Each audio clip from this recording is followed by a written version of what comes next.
Any sense of closure to Aaron Dean's murder trial won't come until tomorrow morning at the earliest.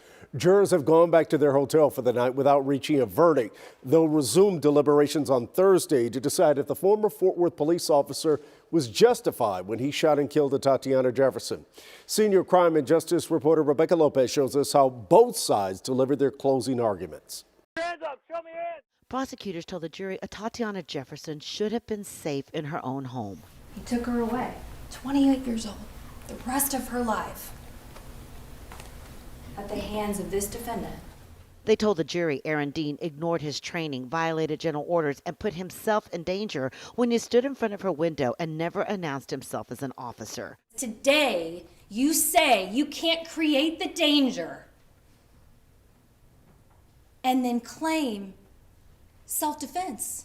I'm just looking right down the barrel of a gun. Defense attorneys say Dean feared for his life and was forced to shoot Atatiana because she pointed a gun at him. We never, under the law, ever have the right to point a firearm at a uniformed police officer.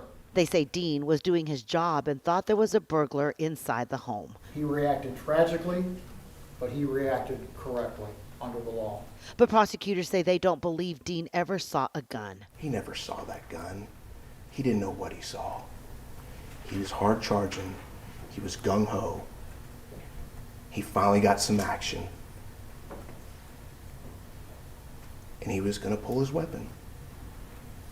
And because of that, Atatiana will never breathe again. They also told the jury Atatiana had every right to have a weapon in her home and didn't know who was in her backyard. She had those rights up until the point she pointed a firearm at a Fort Worth police officer. And Rebecca, can you explain the difference between a manslaughter charge and murder?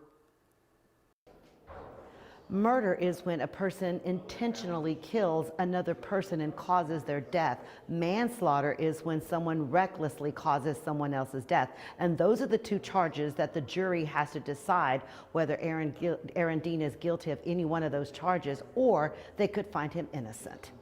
In Fort Worth, I'm Rebecca Lopez. Back to you.